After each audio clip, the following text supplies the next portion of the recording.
Baik, selamat malam. Perkenalkan, nama saya Babu Setiana. Di sini saya akan melakukan wawancara mengenai pendidikan kewarganegaraan.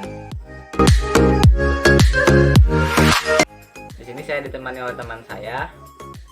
Untuk teman saya dipersilakan untuk memperkenalkan diri. Boleh dibuka maskernya. Bismillahirrahmanirrahim. Assalamualaikum warahmatullahi wabarakatuh. Waalaikumsalam warahmatullahi. Perkenalkan, nama saya Ahmad Taufik Nursalam. Saya kuliah di Universitas Mandiri, Fakultas Keguruan dan Ilmu Pendidikan. Baik, terima kasih kepada saudara Ahmad Taufik telah memperkenalkan diri. Sebelumnya saya ingin bertanya, apakah Anda mengetahui tentang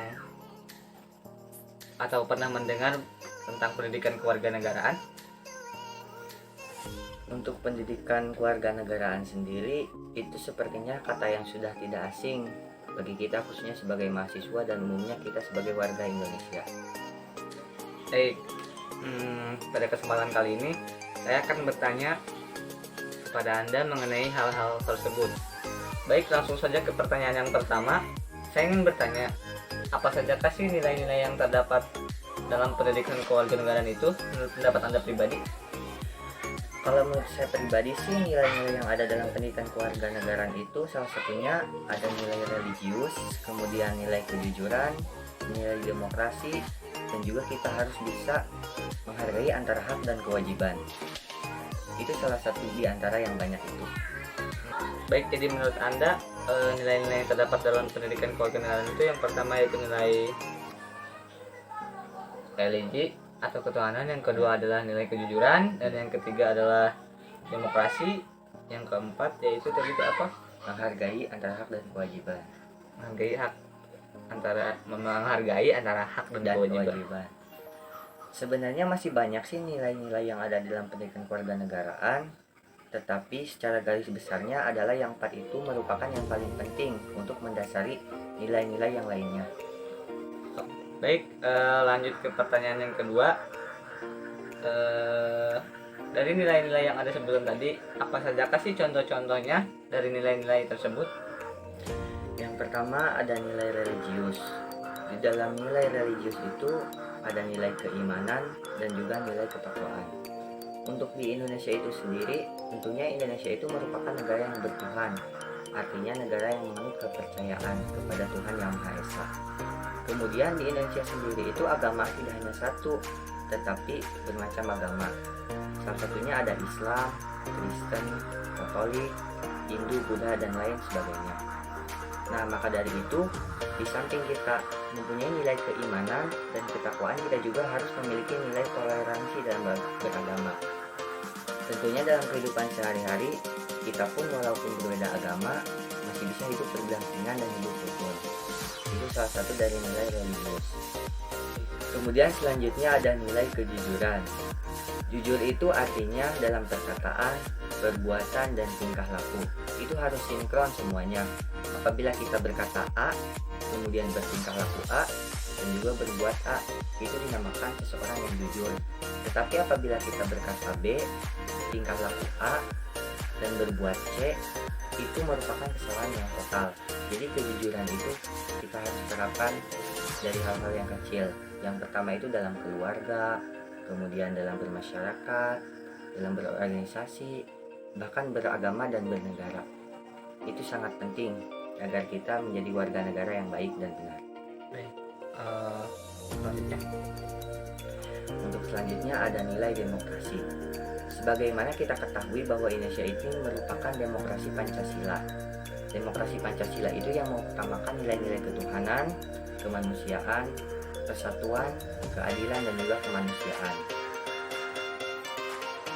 Dalam kehidupan sehari-hari untuk soal hak dan kewajiban, kita ketahui bahwa hak didapat setelah kita menyelesaikan sebuah kewajiban.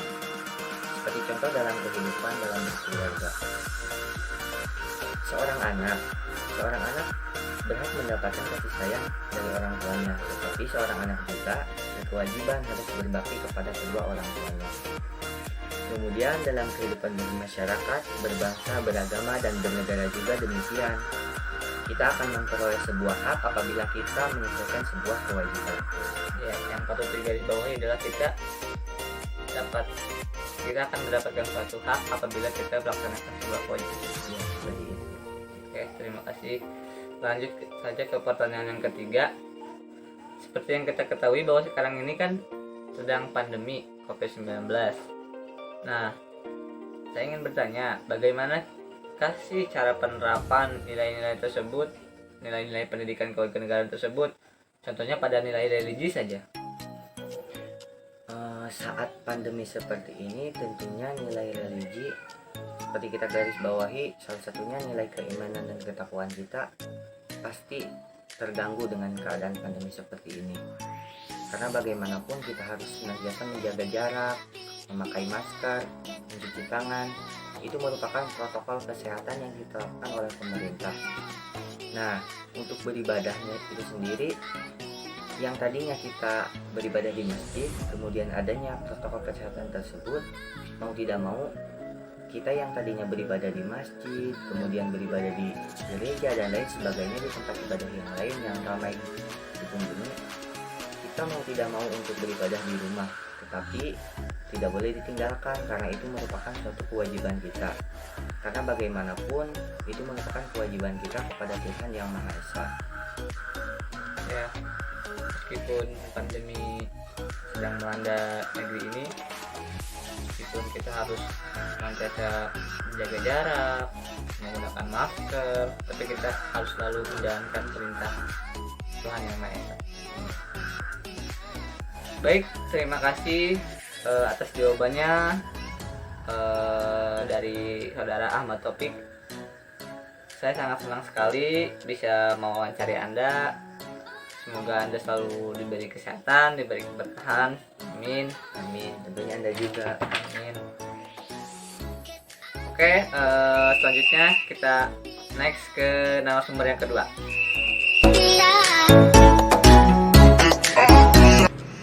Ya, baik. Kita telah berpindah ke narasumber yang kedua. Untuk narasumber, silahkan untuk memperkenalkan diri Anda. Assalamualaikum warahmatullahi wabarakatuh. Waalaikumsalam. Perkenalkan, nama saya Akmalia. Saya lahir tanggal 13 Februari 2002. Umur saya menginjak 19 tahun. Sebelumnya saya ingin bertanya dulu, apa sih pekerjaan atau kegiatan sehari-hari Anda selama sekarang ini? Untuk pekerjaan saya sekarang, alhamdulillah, saya berjualan atau berbisnis online tentang marketplace. Jualan marketplace itu yang sedang marak sekarang, Shopee, Lazada, Tokopedia. Untuk produknya berbagai macam, ada mukena, ada sepatu, terus ada kaos juga, Pakaian. skincare juga ada. Ya, Baik, itulah sedikit perkenalan dari narasumber yang kedua. Mungkin kita langsung saja ke sesi wawancaranya ya. Saya ingin bertanya 3 pertanyaan kepada saudara Leo. Pertanyaan pertama, langsung saja. Bagaimanakah sih cara kita sebagai warga negara Indonesia menjadi warga negara yang baik? Menurut Anda seperti apa? Tolong dijelaskan. kalau untuk menjadi warga negara yang baik sebenarnya gampang. Tinggal kita, kalau kita kan dalam Islam pedomannya itu Al-Quran. Kalau untuk warga negara Indonesia itu kan udah ada pedomannya, itu Pancasila. Kita mengacu Pancasila aja yang misalnya yang pertama, Tuhan Yang Maha Esa. Jadi ya kita harus selalu toleransi antar agama, toleransi antar umat lah. Jadi jangan saling salah. Yang kedua, kemanusiaan yang adil dan beradab. Kita harus adil, cuma harus mempunyai rasa manusia, antara yang sama.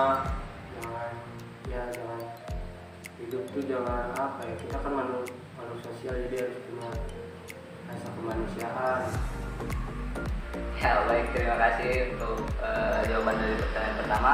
Jadi kita bisa simpulkan bahwa untuk menjadi warga negara yang baik itu ya kita harus kembali lagi kepada pedoman agama kita masing-masing. Kan di agama juga diajarkan bahwa bagaimana tata cara untuk hidup berwarga negara, dan kembali lagi kepada pedoman kita yaitu sila.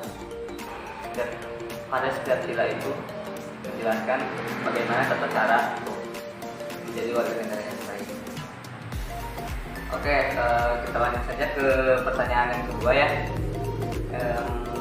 Saya ingin bertanya nih kepada saudara Leo, bagaimana sih sikap Anda atau tanggapan Anda mengenai warga negara yang tidak mematuhi aturan atau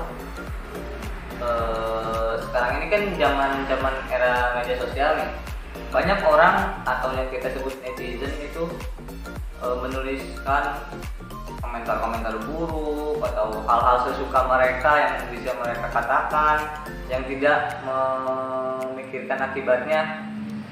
Dan contohnya lagi berita hangat yang kemarin seperti penyebaran hoax dan lain sebagainya. Bagaimana pendapat Anda mengenai hal itu?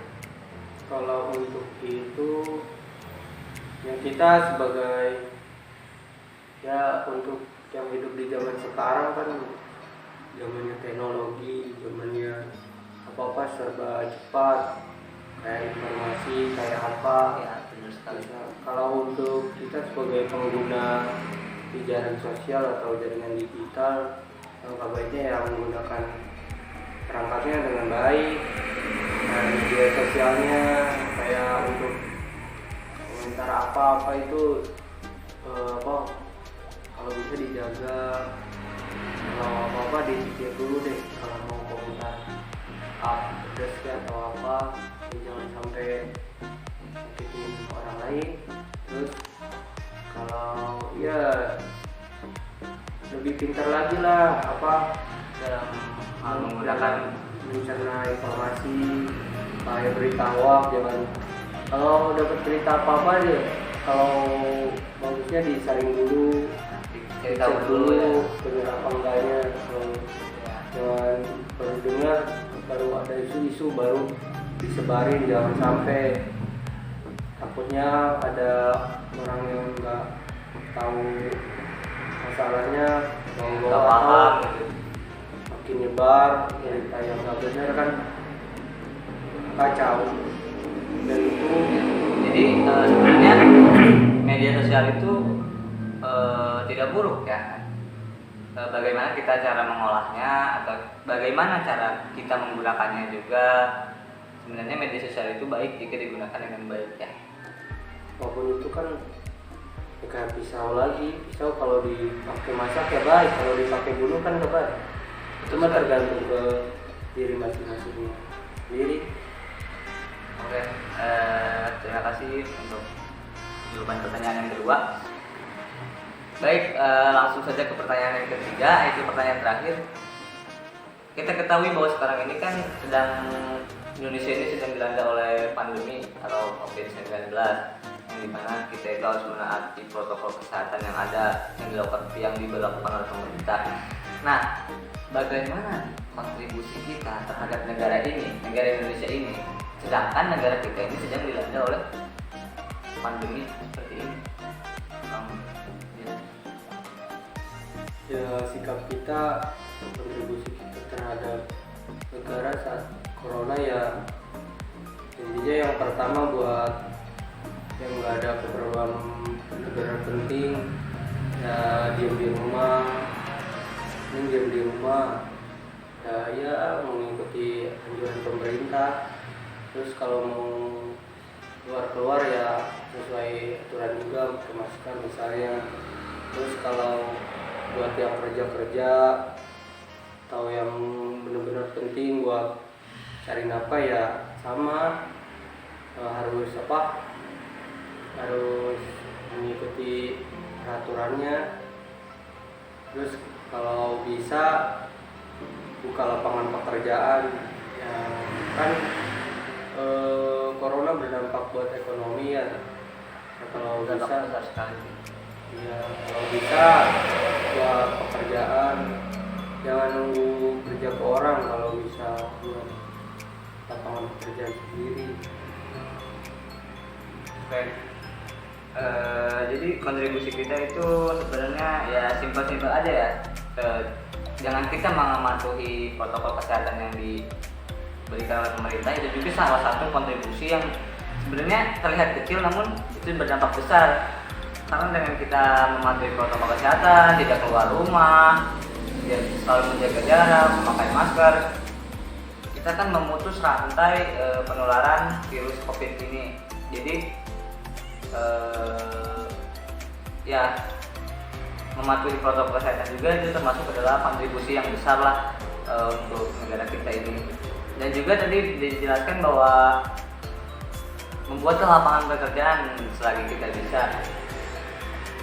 Jangan menunggu kita untuk mendapat pekerjaan. Nah itu juga salah satu kontribusi yang sangat besar sih, karena kita ketahui bahwa sekarang ini di masa pandemi ini itu pekerjaan sangatlah dibutuhkan lah, soalnya dalam masa pandemi ini krisis ekonomi telah melanda negara ini. Jadi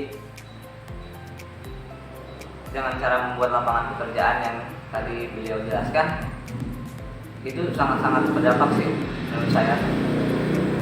Oke, baik, terima kasih kepada saudara Leo yang telah meluangkan waktunya, yang telah mau diajak wawancara oleh saya.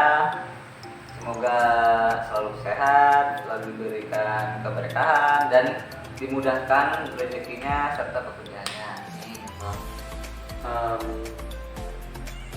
Ya, jadi sekian dari saya. Wawancara saya mengenai pendidikan kewarganegaraan ini, kurang lebihnya mohon dimaafkan. Wabillahi taufiq wal hidayah. Wassalamualaikum warahmatullahi wabarakatuh. Waalaikumsalam.